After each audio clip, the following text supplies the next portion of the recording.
മിശിഹായിൽ പ്രിയമുള്ള സഹോദരി സഹോദരന്മാരെ, പ്രിയമക്കളെ, ഈ പ്രഭാതത്തിൽ 121 സങ്കീർത്തനം 5 വാക്യം നമുക്ക് ധ്യാനിക്കാം. The book of Psalms, chapter 121, verse 5. കർത്താവാണ് നിന്റെ കാവൽക്കാരൻ, നിനക്ക് തണലേകാൻ അവിടുന്ന് നിന്റെ വലതുഭാഗത്തുണ്ട്. ഒരു വ്യാപാരി തന്റെ പെൺമക്കളെ അടിമകളാക്കി വിൽക്കാൻ ഒരുങ്ങുന്നു എന്ന വാർത്ത നിക്കോളോസിനെ നടുക്കി. ജനങ്ങൾ ആ വ്യാപാരിയെ കുറ്റം പറയുന്നതിൽ ആനന്ദം കണ്ടെത്തി. നിക്കോളോസ് ഒരു ഭിക്ഷക്കാരന്റെ വേഷം ധരിച്ച് നേരെ വ്യാപാരിയുടെ വീട്ടിലെത്തി.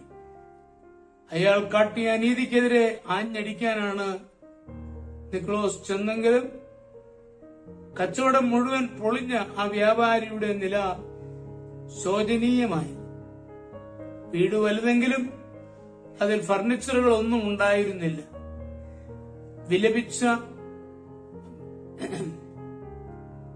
വിലപിടിച്ച ഒന്നും അവിടെ കാണാൻ നിക്കോളോസിന് കഴിഞ്ഞു.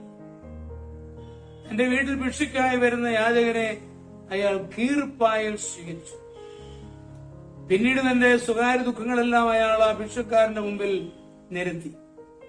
വലിയ സാമ്പത്തിക ബാധ്യത വീട്ടാൻ ഒരു നിവൃത്തിയും ഇല്ലാത്തതുകൊണ്ടാണ് പെൺമക്കളെ പോലും വിൽക്കേണ്ടി വന്നത്.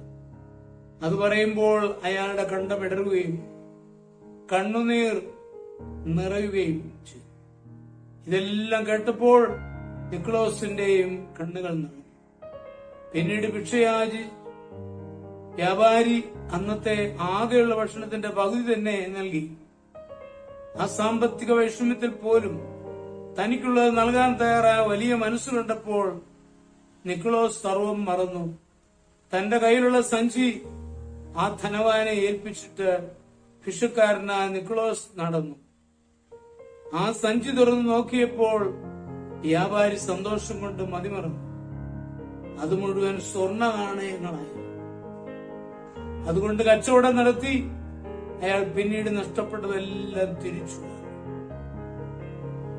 സെയിന്റ് അംബ്രോസ് പറയുന്നുണ്ട്, ദൈവാനുഗ്രഹങ്ങൾ ലഭിക്കുന്ന ഉറങ്ങുന്നവർക്കല്ല, ജാഗരിച്ച് അധ്വാനിക്കുന്നവർക്ക്.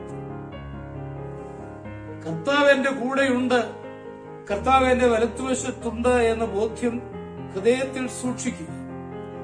ആ ചൈതന്യത്തിൽ ജീവിക്കുവാൻ നമുക്ക് എപ്പോഴും കഴിയും. നമ്മുടെ കർത്താവ് ഈശോ മിശിഹായുടെ കൃപയും പിതാവായ ദൈവത്തിന്റെ സ്നേഹവും പരിശുദ്ധാത്മാവിന്റെ സഹവാസവും പരിശുദ്ധ അമ്മയുടെ മധ്യസ്ഥതയും നിങ്ങളെല്ലാവരോടും കൂടി ധാരാളമായിട്ടുണ്ട്. എപ്പോഴും എന്നേക്കും.